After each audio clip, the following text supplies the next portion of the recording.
pertama kita bahas yaitu adalah pengertian observasi. Menurut Korsini, observasi adalah suatu metode dan juga aktivitas mengamati kejadian atau peristiwa serta mencatat apa yang diamati. Observasi pun ada yang bersifat formal ataupun informal. Dalam psikologi, objek dari observasi ialah tingkah laku manusia. Lalu selanjutnya ada anecdotal record. Anecdotal record merupakan teknik pencatatan terhadap perilaku atau respon verbal yang dilakukan oleh seseorang yang dapat dilakukan kapan saja bila respon ini diperlukan. Pada teknik ini memiliki fokus yang tidak hanya pada subjek tunggal, akan tetapi pada subjek berkelompok. Teknik pencatatan ini harus dilakukan secara segera atau secepatnya setelah peristiwa terjadi tentang apa, serta bagaimana kejadian tersebut dapat terjadi. Lalu kita masuk ke slide contoh anecdotal record. Di sini ada contoh anecdotal record tanggal 28 September 2023. Anak bernama Rani berusia 5 tahun. Di sini konteksnya saat bermain di taman bermain. Lalu kita mulai untuk diobservasi. Rani terlihat sangat antusias saat bermain perosotan.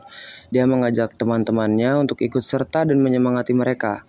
Ketika temannya Budi terlihat ragu untuk naik perosotan, Rani mendekatinya dan berkata, "Ayo Budi, perosotannya seru. Kita bisa bermain bersama." Setelah mendengar kata-kata Rani, Budi akhirnya berani naik dan mereka berdua tertawa saat meluncur. Di sini seperti bercandaan oleh anak kecil berusia 5 tahun, tetapi refleksinya Rani menunjukkan kemampuan sosial yang baik dengan mengajak dan memberi semangat kepada temannya. Dia juga menunjukkan sifat kepemimpinan yang positif dalam situasi bermain. Ini bisa menjadi fokus untuk pengembangan lebih lanjut, seperti memberi lebih banyak kesempatan kepada Rani untuk berperan sebagai pemimpin dalam aktivitas kelompok. Selanjutnya yaitu tips teknik pencatatan anekdota record. Teknik pencatatan anekdota record dapat dilakukan dengan cara yang pertama singkat dan jelas, seperti mencatat peristiwa secara langsung dan ringkas. Yang kedua, fokus pada perilaku. Perhatikan perilaku spesifik yang menunjukkan perkembangan atau keterampilan anak. Yang ketiga, konteks. Sertakan konteks untuk memberikan pemahaman lebih baik tentang situasi. Yang keempat, refleksi. Berikan analisis atau refleksi setelah observasi untuk membantu dalam pengembangan anak. Di sini kita akan membahas tentang narrative description. Narrative description adalah teknik pencatatan pada pemeriksaan psikologi observasi yang dilakukan dengan cara mencatat secara detail dan sistematis, termasuk mengenai perilaku, emosi, dan interaksi individu, termasuk bagaimana reaksi klien, penggambaran suasana, dan juga analisis terhadap perilaku verbal ataupun nonverbal.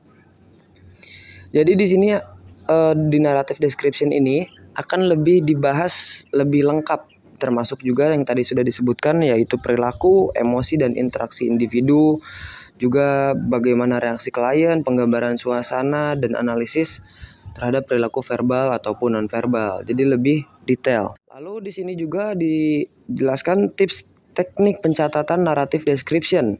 Yang pertama, detail konteks. Berikan gambaran yang jelas tentang situasi dan lingkungan. Yang kedua, perilaku anak. Catat tindakan dan interaksi anak secara mendalam.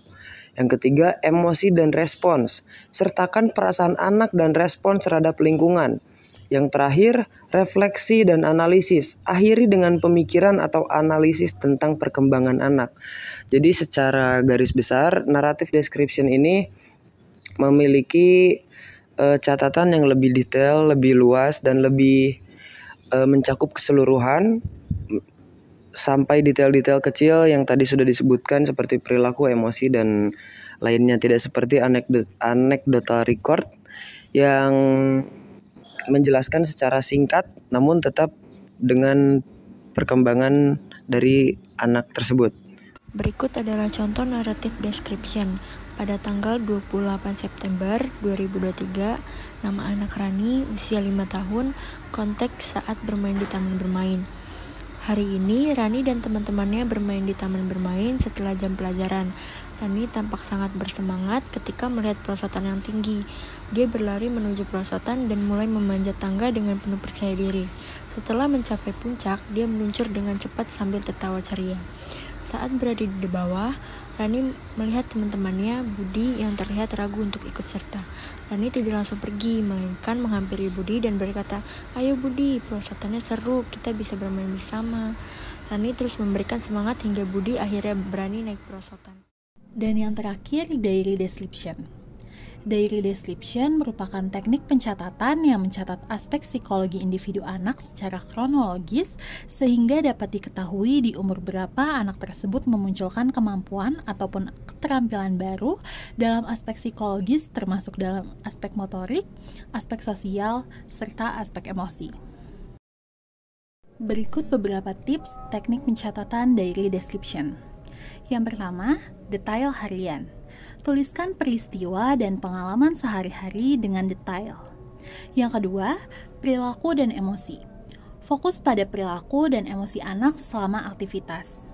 Yang ketiga, refleksi pribadi. Sertakan pemikiran dan refleksi pribadi tentang pengamatan. Dan yang terakhir, konteks yang luas.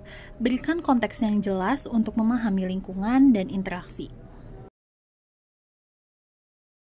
Berikut contoh dari diary description.